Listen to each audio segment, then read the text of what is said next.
Coming to you from Milwaukee, Wisconsin by way of Stone Mountain, Georgia, birthed by the great state of South Carolina, is the Bryant Land Country Podcast, your place for any and everything in hunting, fishing, sports, and outdoor related, with heavy doses of randomness, guests, and an all-around good time.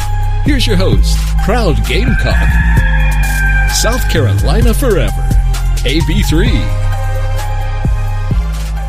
It took me a few minutes here today because I broke out the video camera and the lights and set it up here in my little makeshift studio so I can start recording on video the intros that I record for the Bryant Land Country Podcast and the outros and some of the bonus episodes that I record for the Bryant Land Country Podcast. Hopefully over the summer, I will take some time, me and the kids will get together and we'll put together a couple behind the scene videos of just how we put things together here at the podcast. So it took me a few minutes this morning to get things set up. So if it sounds like I'm out of breath a little bit, that is why. Nevertheless, welcome to the Bryant Land Country Podcast. I am your host, AB3. Thank you for taking the time to download this podcast, no matter where you're getting it from, whether it be Apple Podcasts, Stitcher, Google Play, Podbean, TuneIn app. You know, our podcast is available wherever you consume your podcast. Thank you for taking the time. Like I said, we got a little behind the scenes work going on here on the podcast today. I went out yesterday, bought some black draping to kind of give me a better background, a nice black background for some video work that I'm doing here today. But that doesn't stop what we got going on as far as our guest today. So I'm going to get right into that. My guest today is Brandon Goodwin, the hunting student on Instagram. Brandon is from Northern California, and I don't know much about hunting in Northern California, okay? So that was why I reached out to him. I wanted to talk to him. He's putting together a nice hunting student network, a resource for new hunters. So Brandon, like I said, I checked out his work on Instagram and his page, and he's got some things going together. So at the stroke of midnight Eastern time was when we recorded this conversation. I think it was right before turkey season got kicked off. So you'll hear some references about starting turkey season. I think turkey season had just started in California for him. And we're going to follow up with him probably at a later date here just to see how his turkey season went. But Brandon was kind enough to join me after a long day. It was a Sunday when we recorded this. So he actually had a full day. He went hunting, he had some family obligations, and then around 9 o'clock his time, like I said, midnight Eastern time, he took the time to sit down with me and talk to me on the podcast. So as per usual, I'm going to fall back. You guys kick back and listen to my conversation with the hunting student, Brandon Goodwin, on the Bryant Land Country Podcast. Brandon Goodwin, man, thanks for joining me, man. You've had a long day, man. You've been out in the woods. It's 9 o'clock. You out west. Where you at in California? Yeah, up here in Northern California, just outside of Sacramento, a little town called Folsom. Okay. Made famous by Johnny Cash. I'm not in Folsom Prison, but I live right next to it. So. How far is that from Modesto? It's about an hour 10 from Modesto. Maybe a little bit further. Okay. Depending on traffic. I got a friend of mine that is from Fresno, California, and one of my favorite movies is like a B-level. I don't even know if it's a B-level. It might even be a C-level movie, with Ice Cube and Mike Epps, Janky Promoters. And they talk about Modesto like it was filmed in Modesto, California. So every time I talk to her, I always be like, shout out to Modesto. Yeah. So yeah, Modesto is south of Stockton. So if you remember like the housing bubble and all that stuff, Stockton was blowing up there for a second, and Modesto is just outside of Stockton. So it's like its claim to fame is Stockton, and Stockton's claim to fame is being kind of one of those areas that blew up and then crashed real hard here. Right. It fell like you said, when that bubble popped, that was one of the main places, man. But California, you don't, at least for me, and, maybe this is me showing my ignorance and you can help me out. California, you don't really think about as, like a prime hunting ground, being a southerner and growing up, in South Carolina and now making my home in Georgia, you hear about the Arkansas, the Floridas, Kansas, Nebraska, all those places, but you don't really hear about, California, man. What y'all got going on out in California besides some good music? Yeah, it's true, and it's one of the reasons why I started my IG page. But, I was trying to get started in this outdoor life. I've been doing a lot of other things. I grew up in Southern California, so I was skateboarding and we rode BMX bikes and surfing and doing all that stuff. But then I came up here to the north part of the state, and you're a few hours from Yosemite, which is hands down one of the most beautiful places you'll ever visit. If you've been to Modesto, it's not that far to Yosemite. If you make the trip, I always say, if you're coming to California, you're looking for things to do, even if you just drive through, it's absolutely worth it. So, I got into backpacking and hiking and snowboarding and getting outdoors that way. But California has a great hunting culture. We have right here in Sacramento, the River Delta, where the American and Sacramento rivers come together. You run up north to the Feather River, so there's a ton of fly fishing. There's the, you get out on the ocean charters, you can get out and do that. Waterfowl, there's a strong waterfowl culture right here outside of Sacramento and Davis and West Sacramento. People get out there in Yolo County and do it that way. And then you go up north towards Redding, there's a ton of deer. You got muleys and blacktail in this area. You got deer, pigs rather, hog hunting year round, no limit. You just got to buy the tags. And wait a minute, y'all got the hogs in California? Oh yeah. Yeah, they're out here. It's and I think like 52 of the 58 counties or something like that have wild hogs here in California. So, that made me perk up right there, because I like to get after the hogs, like with a bow and stuff. Right. I know, obviously, what hogs and the damage and stuff that they cause, and so you get people that predator hunt them, or not predator, but nuisance hunt them and stuff. Sure. But I like just to get out there and leisurely hunt them like with a bow. But yeah, wow, okay. We got a little bit of everything going on. Got a little bit of everything. Now, you said you grew up in Southern California. Where at in Southern California, and what made you make the move up to Northern California? Yeah, so both of my grandfathers were in the military during the 60s and 70s and whatnot. So they were stationed down in Orange County, right in the Huntington Beach area. So my family lived there, both on my dad's side and my mom's side. Everybody just kind of hung out there for a minute. And then later on, when I was about 14, 15, they moved up here. My mom had some family up here outside of Sacramento. And so I've been here ever since, started my own family, got married 17 years ago now. So we're raising our kids up here. It's a beautiful place. We're about an hour from everything. You're about an hour from Tahoe. You're about an hour from San Francisco. You like the coast. You like the mountains. It's got, it's a great location. A lot of Californians don't like to talk about it because everybody thinks, Hollywood or the Bay Area or whatever. But Sacramento, it's known as the farm to fork capital of the region. Agriculture is really big here, so there's a lot of interest in good food, and wild game fits into that picture real nice. With all of that's going on in NorCal, like you said, with the Californians not really liking to talk about it or not really being known about it, how was you introduced into the hunting culture?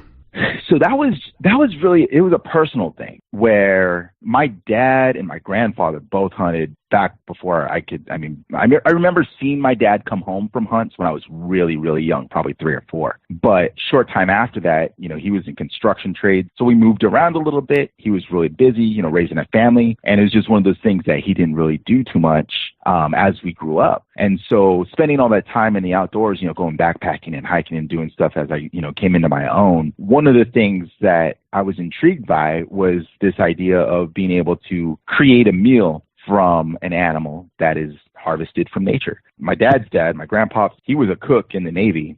And so we grew up cooking. I mean, everybody in my family cooked. So quality food was always one of those things that was of interest to me. And the influence here, like I mentioned, with California, Sacramento and the farm to fork movement and all that, there's a lot of people that take pride in being able to do that. So, there are guys here, that kind of influenced my decision to get involved, like Hank Shaw, who is known as Hunt, Gather, Cook. He's done some cookbooks, small game, foraging. He does a lot of great stuff all around the country. And, looking into the stuff that those guys were doing, I said, well, what would it take for me to do that? Yeah, I'm sure there's things that I probably walk by every day that are edible. And, if there were a situation like we saw down in, with Hurricane Katrina, with people being shuttled into the Superdome, relying on outside sources for food and water and whatnot, like if that was my family, I'd want to know that I could step outside and go find something to make a meal, right? Not have to worry about government services in order to feed my family just because there's nothing in the grocery store. So That's where my journey started, really. It's trying to figure out, how to become more, develop those skills that used to be real common. Like people,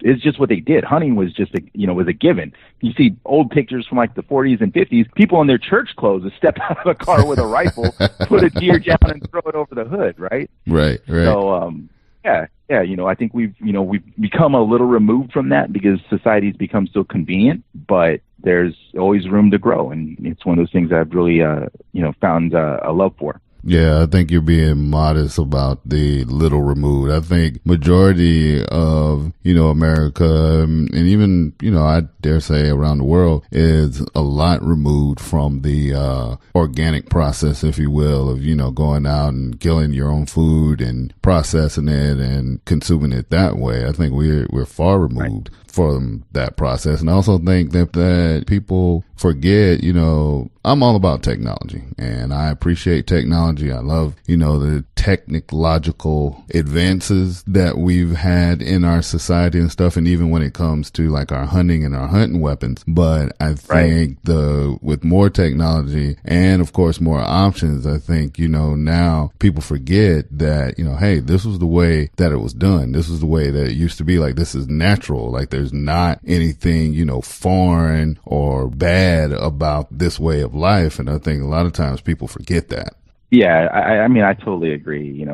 I grew up, reading stories like Call of the Wild and, these different things where you had a young, man who it was his ability to do those things that demonstrated to society that he was worth having around and that he could sustain a family and contribute. And, even further back than that, it was necessary as part of the tribe. You had to do something in order to earn your place, right? If you didn't help, you didn't get a place at the table. You had to earn your keep. I joke with my son all the time. I was like, we do this for fun. We're sportsmen. We enjoy doing it. But God, if we had to do it to live, we'd probably all starve because we're just trying to get, just try to develop the skill sets to bring something home on a regular basis. It's funny. And I just thought about this, all the time, like you read and you see stuff and people are like, it's not about the kill. It's not about the harvest or whatever, it's just about being outdoors and having a good time and being one with nature and, all that stuff. But, I wonder back in the day, did they feel like that? Were they just like, oh man, we're just out here soaking up the sun, we're enjoying it. Like, I'm pretty sure that's not the attitude that they carried back in the day. No. I'm sure, you come home empty handed, the missus is looking across the table like, what do you mean you didn't get anything? That would have been a rough way to go. What do you mean you had a good time watching the sun come up? Yeah, exactly. Babe, you had to be there. The experiences with the fellas, the campfire, the stars, it was wonderful. Right. Our cupboards are empty. Sucker, get out there and get some meat. Now I want to circle back real quick. You said the farm to fork movement in California. Explain to us what that's all about and just backtrack to how that was part of your influence as well.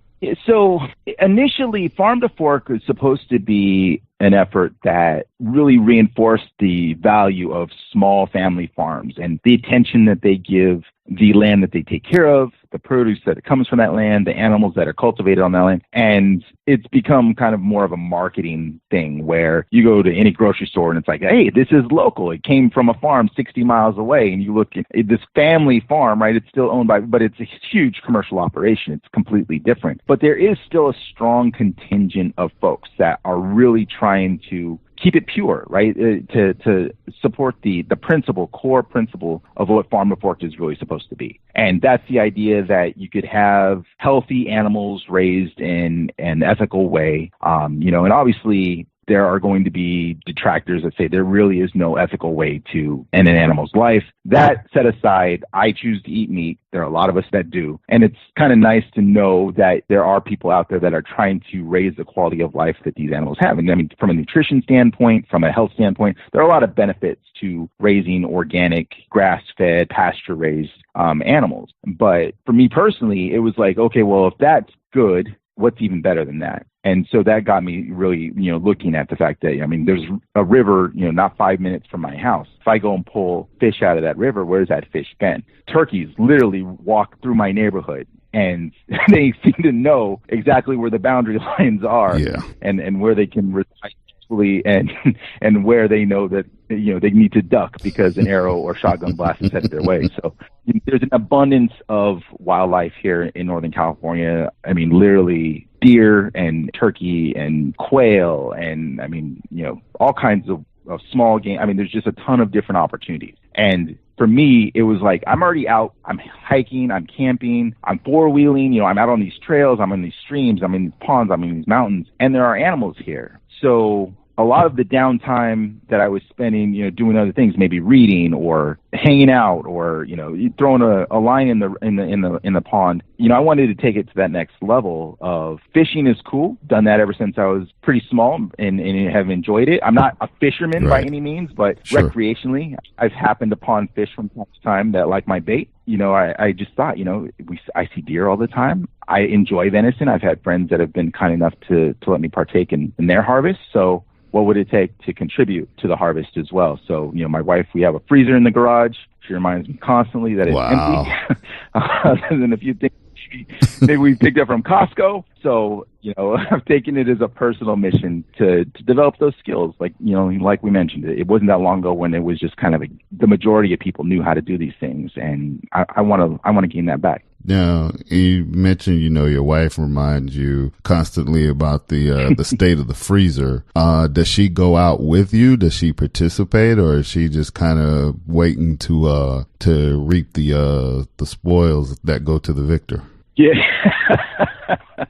No, my wife is supportive in her own way. My first rifle was a gift from my wife. She said, I know that you've been thinking about going hunting. Let's go get you a rifle for our anniversary. So that was one of the things that she's done. But yeah, anytime that I've said, here's what I'd like to do with regard to hunting, if it's taking a week and going, up and looking for deer, or like tonight, my mother-in-law is here visiting, and I told her, hey, it's opening weekend for turkey. I'm going to go out Sunday evening. She's like, go, have fun. Hope you get something. She's very supportive. Nice. But she doesn't want to see me clean it. She just wants to see it be meat. Like, she doesn't want to see the animal. She knows where it comes from, but she doesn't want to see the process. Right. For a girl who grew up in the Bay Area and very, urban, this is a big step for her. So I'm grateful. She's very supportive, and she makes it all possible. And my son, who's 15, he just completed his hunter safety. She's been very supportive of that, and so she's encouraging he and I to spend that time together out in the woods. So yeah, she doesn't want to see it.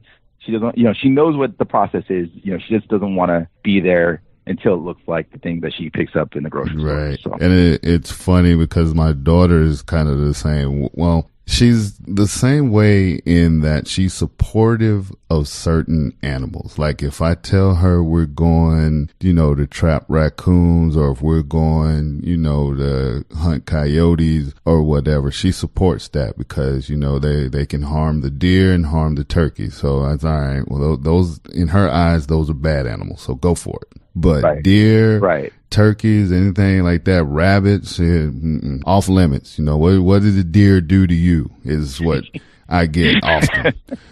Until the deer comes home in the form of meatballs and hamburgers and, you know, steaks and stuffed shells and stuff like that. I always tell people, you know, she gives me and her brother grief about going out and going hunting and stuff until the food's done, and then she's got a plate out.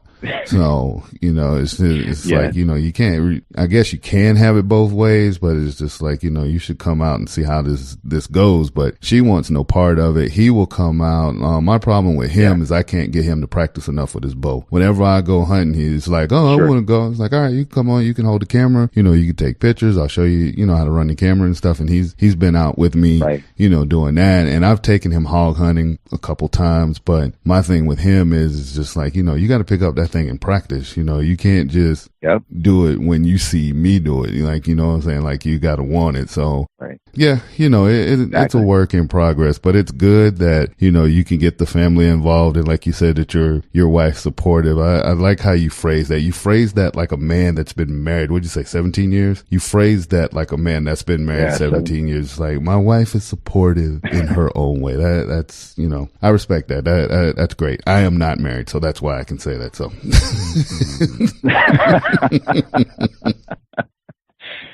I can understand where your daughter's coming from too, because I mean, in coming into this hunting game, and I say game, it's not a game, but this lifestyle, you know, there are things that take place like predator control and different things that I haven't experienced. I know why they happen, but at the same time, like hunting down mountain lions, I had to see several videos in order to really understand the why behind some of that stuff. And even still, like I know that it happens. I know predation control and all this. I know why it's needed. I understand where it fits in the puzzle. It's not something that is, you know, a driver for me personally, but it's taken some adjustment. And same thing, like there was the recent story about the guy down in Texas that went over to, it was Palestine or whatever, and he got the rare goat for like $100,000, and, you know, people were in an uproar about that. So in hunting, there's this scale of experiences and different things that people do. And I think this universal acknowledgement that as hunters, we are accepting responsibility for taking something's life.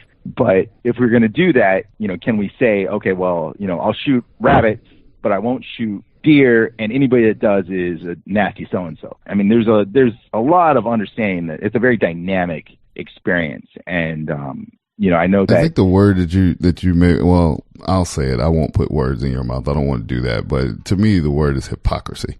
And a lot of times we in the hunting community, we are our own worst enemy, because, you know, if you don't do it, everybody's way is the right way, and not to mention the only way, in which sometimes that, to me, that kind of thinking is very detrimental. And, you know, I admit, I'll tell anybody in a heartbeat, you know, this is only my 4th season, you know, out here actively doing this. So, you know, I haven't been hunting, you know, all my life, or 35, 40 years. You know, this is not something that's been handed down or whatever. This is something that as an adult I picked up because I don't golf, you know, I don't do all that stuff like that. Exactly. You know, this is what I enjoy. But, you know, in my short time doing this, I feel like a lot of times we as hunters are our own worst enemies with our hypocritical thinking. It's like, oh, well, you can kill a deer, but, you know, if you kill a deer at a deer ranch or something like that, then, oh my God, you're not a real hunter, and blah, blah, blah, blah, blah, and like all this other stuff. And I just think the hypocrisy just does more damage than good. And also, if you're not careful, it could turn away somebody that wants to come in and wants to join, you know, this kind of lifestyle. So no, totally agree. And that's, you know, one of the things that I've learned as well is that experience, right? So to me, it's a matter of, is what the person is doing legal or illegal? Because culturally, I mean, if you look at any type of tradition, there are things that take place, you know, in every country, every neighborhood around the world, where you probably wouldn't understand if you were just dropped into that situation. But if historically it's acceptable there, culturally it's acceptable there, the tradition is, if it's acceptable there, then who am I to say, right? I mean, exactly. You know, I mean, I didn't grow up using chopsticks, but I understand that there's 1 billion people in China that have grown up using, and I enjoy it. Like, you know, it's something that I've shared in, and I can understand it. Hunting to me is the same way, where people, if they don't have that in their, you know, in their background, if they aren't actively engaged in it, they don't have friends and family, then they probably aren't going to understand what is and isn't acceptable from a tradition standpoint or from a cultural standpoint. So, poaching, obviously bad. Right. But, if a village says, hey, we are stewards of this area and we have this animal available and the funding goes to schools and hospitals and whatever, they're the stewards of that. Who am I to say that shouldn't exist or it should be done a different way? I don't live in their shoes. I haven't been in that set of circumstances. So if that's what's happening, and hopefully, it's being done responsibly. It's a very complex situation. And I understand why it gets people fired up and why, some people get upset about it. But like you said, I'm hoping that we can present these things in a way that encourages responsible participation. I know for me personally, there are like different things that I've seen online and in social media where it didn't feel right for me. So, maybe it's a follower that I lose or, somebody that I don't follow because it didn't fit for me. But I'm not going to go on there and berate the person because what they're doing is not illegal. Right. It's just not the way that I would like to see it done. So, you got to figure out where you're going to stand on those things. Well, I always say, the scroll button works. Use it.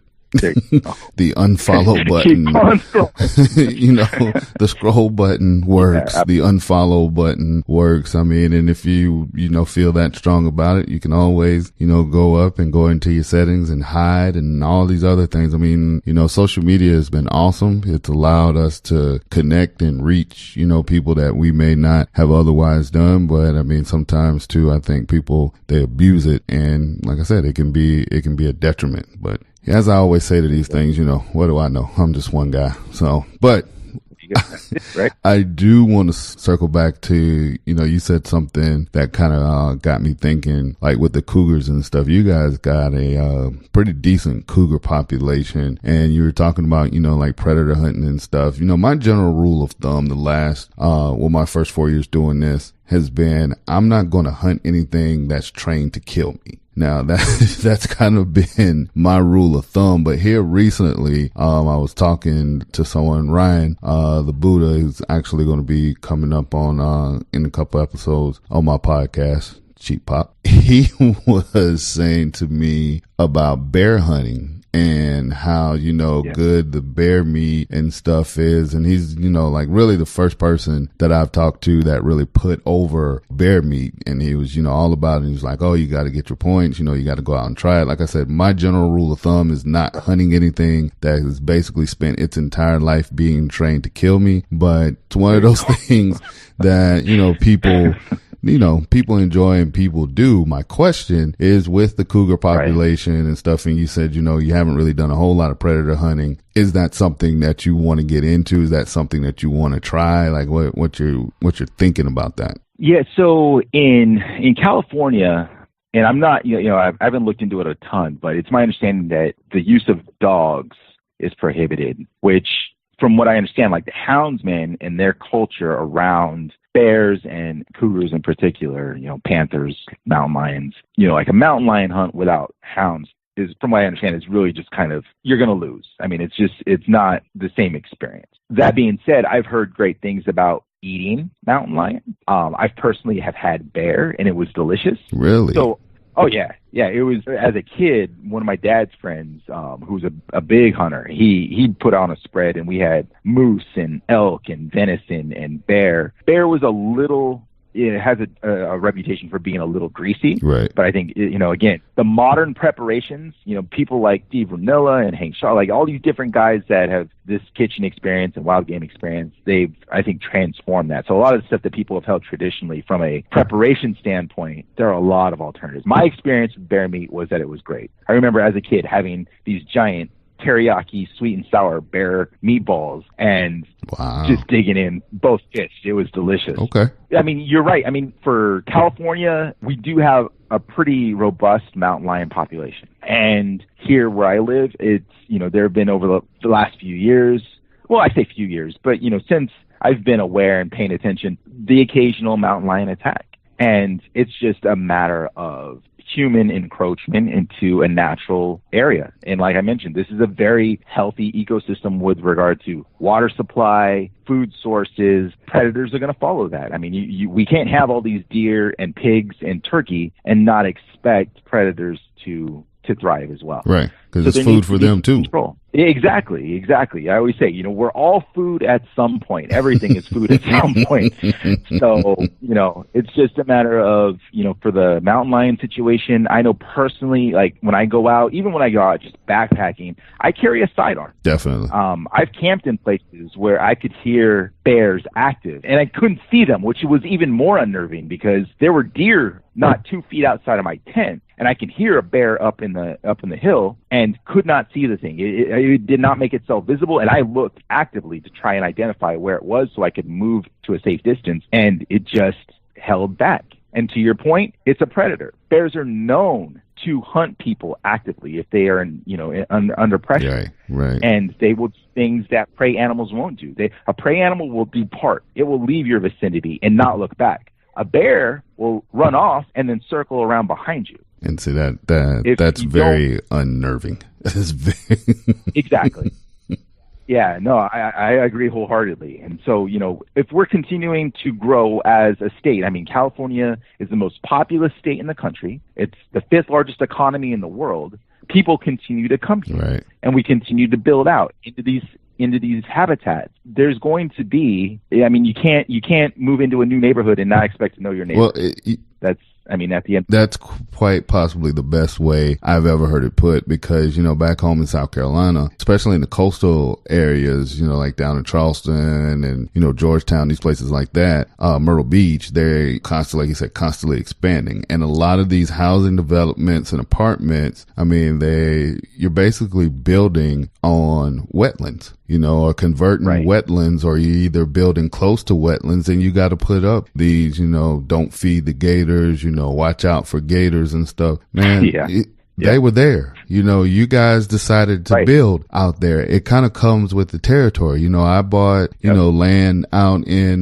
middle Georgia, and basically it's a pine and hardwood forest. Guess what? There are deer out there. There are also bobcats. There are also rattlesnakes. I mean, the first day on my property, we killed a rattlesnake. Kind of goes with the territory. So, I mean, exactly. It's what comes along with it. So you can't really be upset. People are like, well, why are they here? And da-da-da-da-da. They were there first. Just because you put up a fancy building doesn't mean that they're just going to turn tail and run. So. Yeah, I say it's all the outdoors to them. Just because we pour concrete and put a building on it, it's still the outdoors. They don't care. And if you've spent any time in the woods, you can see, up in the Sierra Nevada, they cut all these fire roads for access for the logging companies and for fire control and the wildfires and stuff. But when you go up there, you can see the animals use that ease of access to get to watering sources, to food sources, whatnot. Just because you pour concrete doesn't negate the fact that might have been a game trail at some point. Right. They still follow what their instinct has told them to do. Hey, if we go in this direction, we're going to get to the river. We're going to get to the creek. We're going to, get to a place where we need to be. So you put a neighborhood in the smack dab in the middle of a deer habitat. Well, yeah, you're going to get predators. You're going to get all of that traffic, and they're going to become more wary, but they don't care like that you've moved into their neighborhood necessarily. And it is their neighborhood. We're moving into their neighborhood. Right. So, encroachment on our part. Exactly. Well, let's transition into your project, The Hunting Student. I was checking it out. I came across it. I think actually Clint Cadet from Urban Archery NYC was the one that turned me on to your page. What is The Hunting Student and what made you come up with that? Yeah. So to me, what I was looking at is, my interest in the outdoors. I was trying to find other people who were in a similar set of circumstances. So I was actually talking to my wife, and she's the one that says, babe, you've got a unique voice because you're a person of color. You're getting involved in hunting, later in life. We didn't grow up with the tradition of fathers and grandfathers and whatnot, showing each other the ropes and, where the sweet honey holes are and all that stuff. She's like, why don't you, do some research and see, how you can educate yourself to become more effective and maybe share some of that stuff that you learn with other people who might be in a similar place. And like you said at the outset, California is not really known as a hunter-friendly type of state. People will say easily, it's not, one of the easiest states, especially when we're bumping right up against the great, hunting up in Oregon, or, you look to the east over in Idaho or Wyoming or Montana. I can drive to Montana in a day and a half.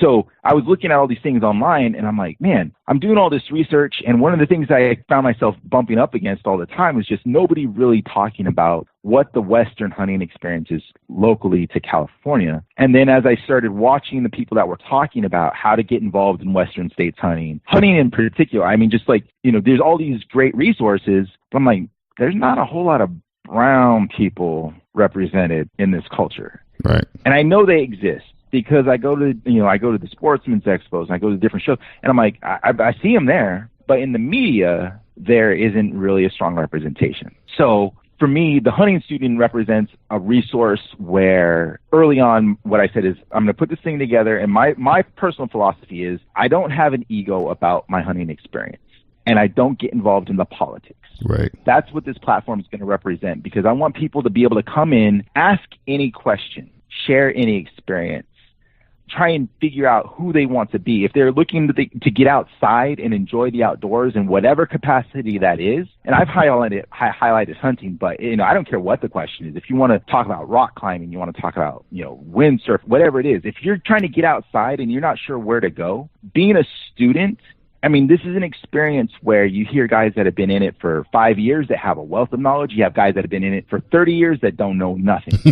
But if we, if we can humble ourselves, right, and share, right? And that's why I was just like, what? I'm on Instagram to kind of stay connected to friends and family, but this is just a personal project where I was like, what? I'm going to learn. I'm going to share what I learn. I'm going to try and minimize some of the learning curve for some of those folks that might be trying to get their feet wet. And I know, when I went to try and get started, just buying a rifle, I had so many questions, and the people that were supposed to be helping me were kind of like, well, do you know what caliber you want? Do you know which model you want? Do you know which scope you want? Do you know which range you want on your scope? I'm like, man, I have no idea. Right. I'm trying to figure all this out. You tell me if I should be looking at a 3-9 scope or a 10 to, whatever. Why? What's the difference?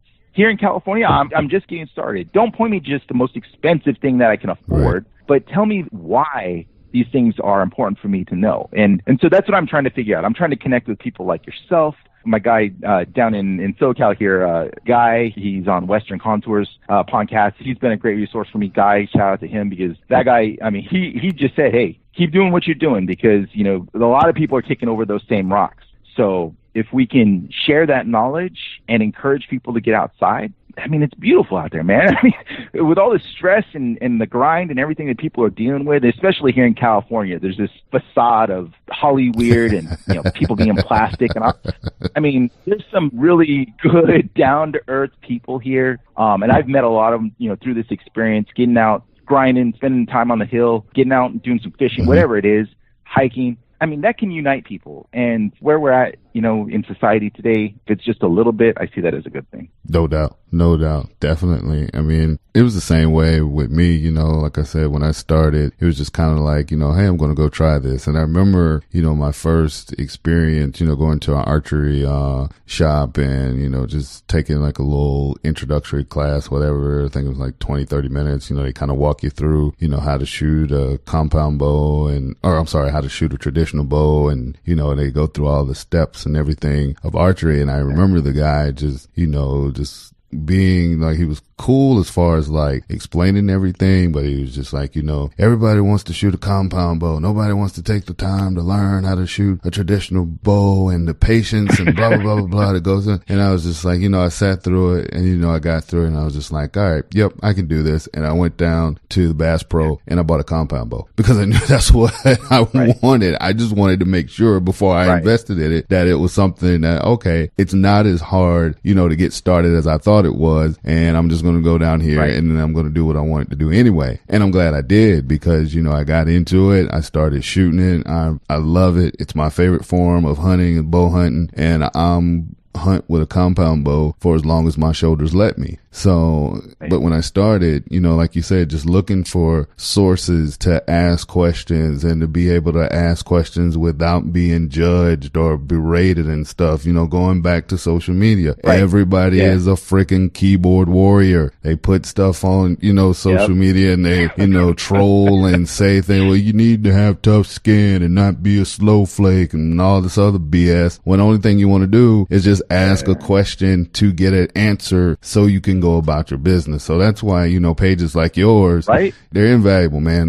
You know, I applaud what you're trying to do out here. I appreciate that so much because, I mean, honestly, when I started it, it was just really about me trying to figure out my own way. But I've had people reach out to me time and again where they're just like, man, I'm so glad that your page exists because you've helped me out. So, like, I had no idea. You know, I had no idea that people would identify with what I was trying to do so readily. And I'm grateful that, you know, I'm able to do it because I feel like, you know, like I said, you know, if I can put myself out there and just take the ego out of it and just ask the hard questions and ask the simple questions, things that, you know, I mean, you know, buying boots, you know, it's not really that big of a deal, but I just share my experience and it's like, okay, well, you know, what kinds of things are you looking for? What's important to you? How do you do it? Where can you go? Like really helpful people who are just really trying to do the right thing without their own prejudices. I mean, I've heard some stuff, you know, like people getting trolled because they bought, you know, one type of camo instead of another. It's like, dude, who cares? Who cares? If you can help somebody not just get outside, but stay outside, like get into the outdoors and do the thing that they love, that's what it should be about. Just because you feel like, hey, I'm hardcore this or I'm hardcore that, and you don't measure up to my personal, well, so what?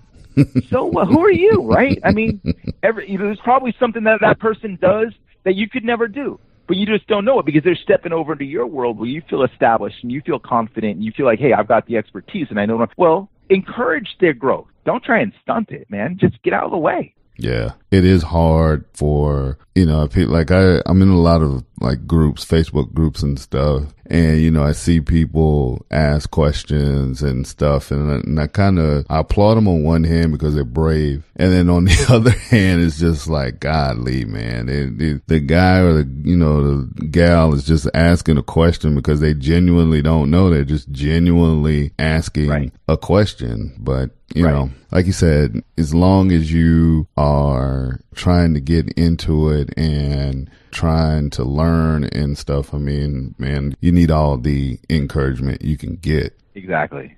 Yeah. And I mean, the outdoor lifestyle is not easy. You're not picking an easy path, especially with regard to hunting, because people feel very passionately about whether or not hunting should be allowed for whatever their personal, moral, ethical reasons are. So if you're trying to get started and you got the antis on one side, and then the people that are doing the thing that you want to do and they're beating you down on the other, and then you finally get out there and it's hard. It's hard to get started. You know, you go out. I went out for 4 years looking for deer. I have yet to kill a deer.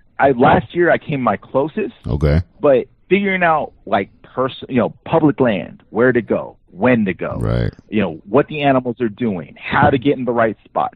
And it's different. Like back east, you guys, I mean, they do the food plots and they do the tree stands and you do leases. Here, I'm looking at straight public land, walk into the woods where there's 100,000 other people doing the same thing that I'm doing, trying to harvest an animal. It's hard. And if I didn't love being outside so much, if I was just like measuring my success based on what I see on social media and the fact that I haven't harvested an animal in all that time and the money and energy and effort that I've put into it so far, like if I didn't love just being outside so much, like, it would be easy to get turned around and be like, you know what, that's for the birds. Get out of here. I got better things to do with my time and money, right? But that experience, like I want that experience around for my grandkids. I want them to be able to go out and know, hey, I can harvest an animal and bring that home for my family and share in a meal and share that with my neighbors and enjoy the outdoors. Like if that's not around, I mean, honestly, you got to weep for the future if they can't, if they don't have that freedom anymore. Right. Or have the opportunity, the opportunity and the places to be able to go, to participate. So exactly. So for you, like you said, getting started again, obviously you hunted, when you were younger, or fished, when you were younger, had access to the culture and whatnot. So as an adult now, you've been going at it for about 4 years, you say? Yeah. Okay. Yeah.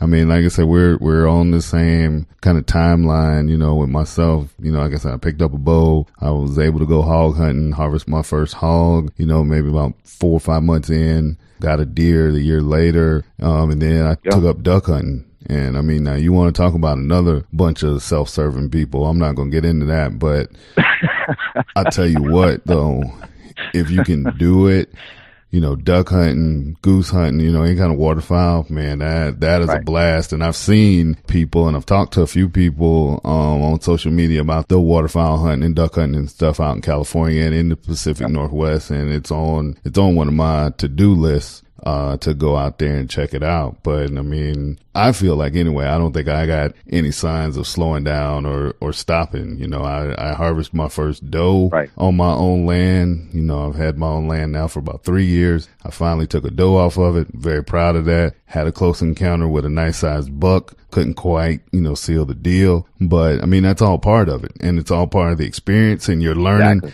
And hopefully in the learning, it's making you better. Right. And I mean, like you said at the outset, right? I mean, when you compare it to, you know, walking around on a golf course, I mean, I'm with you, right? I'd much rather, if I go for a walk and I bring home an animal, that's a much more fulfilling experience in my book personally. Not to begrudge anybody that golfs. I have a ton of friends that golf. Golf's very big here in California. But, you know, I made that decision too, where I said, you know, at this point in my life, I want to develop those skills so that when I'm heading into my 50s and I'm heading into my 60s and hopefully, you know, even in my 70s, I'll be able to do that same thing. And props to you for having success early on, because I think that, you know, I mean, that stokes that fire that much faster. But, you know, those of us out there that had the same success and, you know, they need that encouragement. And I'm glad your voice is out there doing what you're doing, because I hear the stories, you know, listening to your show, and it gets me fired up. You know, I hear, like you said, you picked up your bow, you've been in it, and I think we're about the same age. I just turned 42. Yep. I'll be 42 in August. For me, like hearing other people, I'm like, man, so I'm not alone. You know, it can be done. And that's something to hear. I love it. It definitely, and I consider myself very fortunate. You know, I put in the work myself, but with my schedule and whatnot, I go on a lot of guided hunts, because I just feel like if you don't have time to scout, and if you can't take the time to scout, then you're pretty much pissing in the wind. But that should not, you know, hinder you from being able to participate. So I am fortunate that, you know, I've had some success early, because I know me personally, you know, I'm not one of these guys that, you know, loves the process. Like, I love the results. I have no problem admitting that. Of course, you do the process, you do the work, and, you know, I do the work on my own land and whatnot. But yeah, no, I do like going out and, you know, learning from these guides that I go with as well, so I can know what to do and take back some of the stuff and try it and, you know, apply it, you know, on my own land and whatnot. But no, I have no problem admitting that. You know, I've been very fortunate to go on some great guided hunts and work with some great guides, and they've put me on some good animals, and I've just made sure that for all the hard work that they do, the very least that I can do is show up, be prepared. And if they put me in a position, you know, to make a kill or make a harvest, don't go out there and screw it up because you haven't been practicing or you haven't been doing what you have to do to seal the deal. So, I mean, that's kind of been my story. But with the hunting student and with THS, as I refer to it, you know, THS was my high school growing up, Tupperville High School. So that was another thing. When I saw that, I was like, oh, THS, all right, that's pretty cool. Sounds like it's been received pretty well. Like, have you had like a lot of challenges or received any kind of, you know, pushback or anything like that? It's been received pretty good, hasn't it? Yeah, you know, I was surprised, honestly, because, you know, like I said, at first it was just about me putting myself out there to try and, you know, create a platform where I could network and learn as much as possible for my own personal benefit. But then when people started reaching out to me and saying, hey, man, your page has helped me out, like, keep doing what you're doing, I was like, really? Okay, you know, and that's where, you know, I changed my direction a little bit, in that I stopped just thinking about my own circumstances as much. Like, I still share my stories because that's what I have at my disposal, and I want to put that content out there just in case somebody can use it. But, you know, I've really kind of redirected to, again, network and connect with people like yourself. I can point people to and say, hey, you have this question, you have that set of circumstances, you're trying to figure this out, like go talk to so-and-so or follow this person or try this product because either it's helped me or I've heard good things, or at least give some kind of just like guiding light.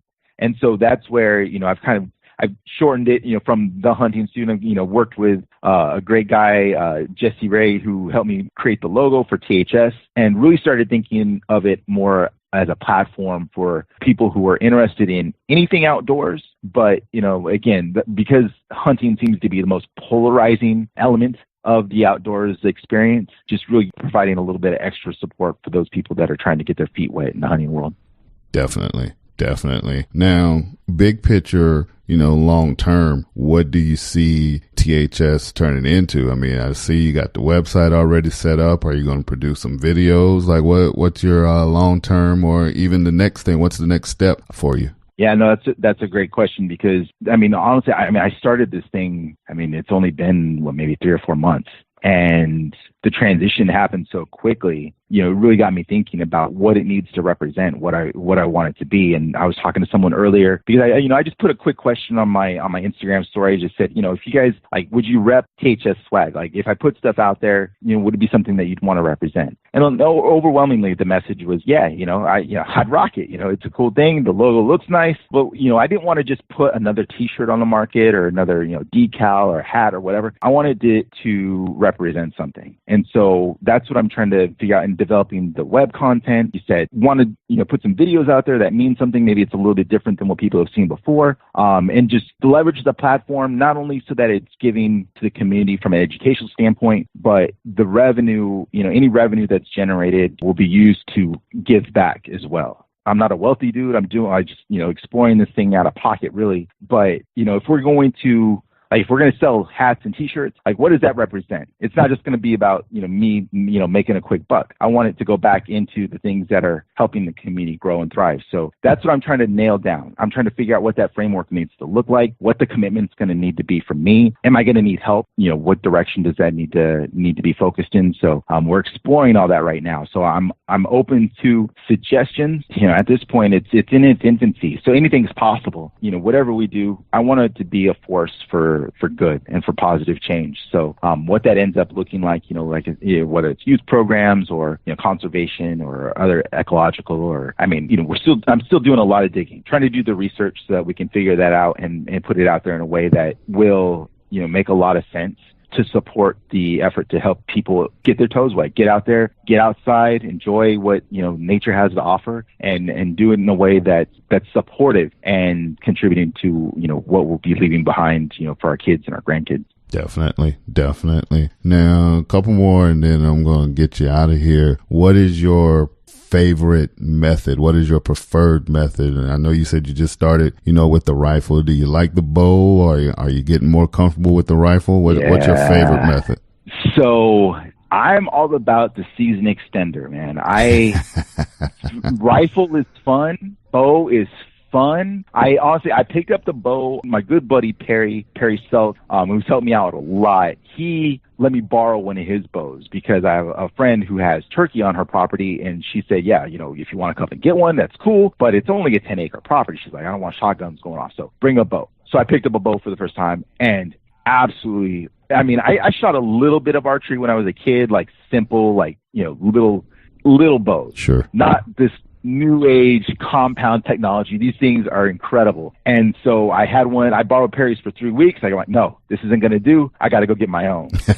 So yeah, picked up a Bowtech Carbon Icon and have been practicing with that. Love it. It is so much fun. I just want to develop that skill so badly. So I'm all about whatever gets me in the field the longest. So started with a rifle, realized that by adding archery, I get a little bit longer season. I added a shotgun to the arsenal because, I was like, all right, birds, there's a ton of great bird activity here in Northern California. So doing some quail hunting, small game. Haven't done waterfowl yet, but I'm looking to have that experience as well. Definitely. And yeah, I'm just about if I can be in the woods, that's my happy place. Be in the woods, on the water, whatever it is. Get me outside. I don't care if it's a slingshot, a boomerang, a spear, bow and arrow, my trusty 308. Just give it to me so I can get out there and get out of the city. And I'm a happy man as long as I can do that. See, here's the thing, for me, I love my bow. I pick up my shotgun, to do waterfowl. I think I'm going to try to take a turkey this year with a shotgun, even though that pattern process has really kicked my butt and it's very frustrating. But I'm going to try it. I'm going to try to take a turkey with a shotgun. The thing about the bow, man, it'll keep you in the woods from start to finish, especially like Georgia, and then, hunt a little bit of Wisconsin, Texas, South Carolina. Right. A lot of places have, like their rifle season or their muzzle loader or, primitive weapons is what they call it in Georgia. But bow season, you talk about an extender, you can get out there from day one and then go to the end. You don't have to worry about changing out because of, muzzle loader or whatever. The other thing too, I don't know how it is in California, but I know in Georgia and some other places say like, if deer season is, September 3rd or September 5th, whatever, to January 3rd. That's in most parts of Georgia. In what we call Metro Atlanta, like the counties that in the Metro Atlanta area, deer season goes all the way to January 31st, archery only. Right. And most of the state record deer in Georgia come from those Metro Atlanta counties. Why? Because it goes back to what we were talking about. Suburban area, hiding in plain sight. That's where the big boys are. So, when people, say season extender and stuff, being able to do multiple weapons, man, nothing says season extender to me anymore than a compound bow. But that's my, that's my preference. No, I hear you on that, and it's been a revelation for me because I love the serenity of the bow experience. I mean, when you pull the trigger, I pull the trigger on my rifle. Everybody knows. I mean, for miles, right? Everybody knows that thing's going. Right. You can shoot a bow all day long, and people don't even know. I mean, I practice in my backyard every week, and my neighbors probably have no idea what's going on back there. Right. What I would say, though, is here in California, the Sierra Nevada terrain, there are some activities. I mean, like mule deer hunting. Mule deer is hard enough by itself, but getting up on those animals in this terrain, a lot of those shots are only in my ability, where I'm at today. Maybe it'll change as I become more experienced, but having the rifle allows me that new element, right? It adds another layer to the depth and the experience and the skill set. So, and I hear you. I mean, the bows, like I said, it's been so much fun to learn, and I'm absolutely 100% all in on my, I had it out today, trying to get my turkey today. It didn't go so well that Tom was hanging out. I was going to say, how did that go? How did that go for you? Because you said you went out. Did you get the call any? Did you see any birds? How did that go for you? Saw them driving in, got to the property where I'm allowed to hunt. Had a couple of hens that passed through my shooting lane exactly where I anticipated birds come. But this dude was hanging out for the better part of 2 hours. I hear him on one corner, 20 minutes later, on the other corner. Calling to him, he's talking back.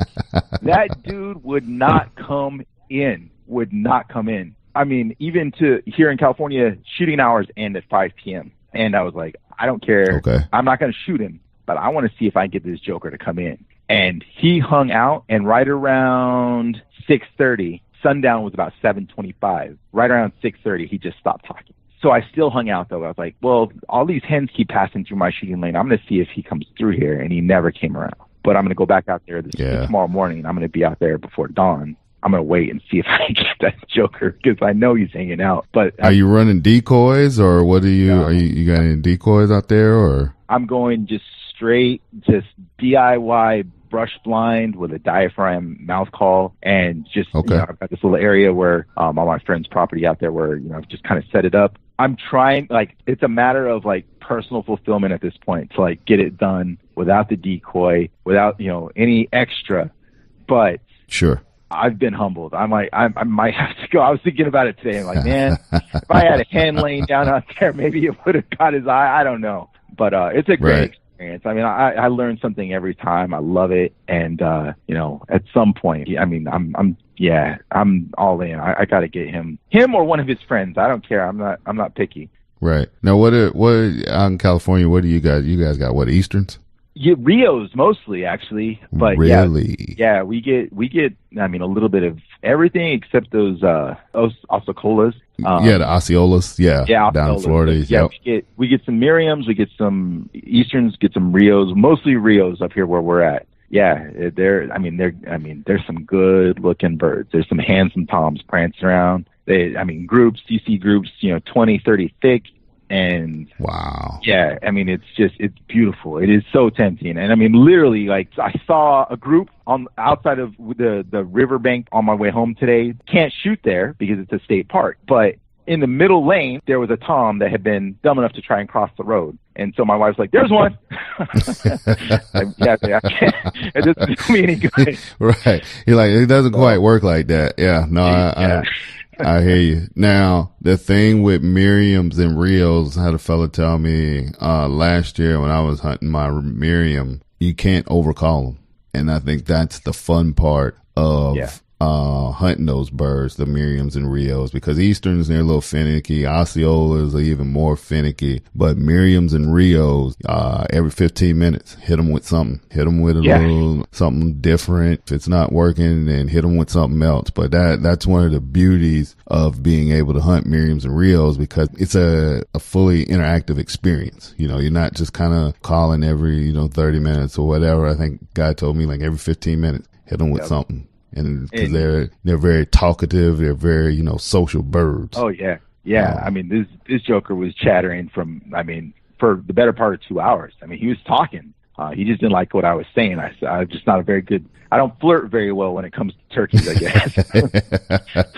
No, but the fact that you're trying to get out there and, well, not trying, but you're getting out there and then trying to get it done without the decoys and stuff, because that was my thing. Like the first year I turkey hunted, man, I kind of went about it with what I call the duck hunting mentality, where, I got like 4 or 5 birds out there. I got them spread around. It's like, oh, this is going to look good to them. No, you don't necessarily have to go that route. You get a laying hen and a jake. Sometimes you can just put a jake. It's all about the time of the year, right, and how feisty the birds are, how pressured they are. It's so many things. And you can read up on it. You can, look at stuff, talk to people, look at videos. But the strategy that goes into it, man, it can almost be overwhelming depending on how much reading and video watching you do. Right. But until you get boots to the woods, that's where you're really going to learn. Yeah. So, good luck to you, man. I want to know how it's going, and, hopefully you can seal the deal on. Oh yeah, I appreciate that. And I know, like, I'm kind of hard-headed, like you were saying, like, as far as results. I love the process. Like, I love the fact that I cannot figure out, like, people always say, "Oh, turkeys, they're so dumb." I tell you what.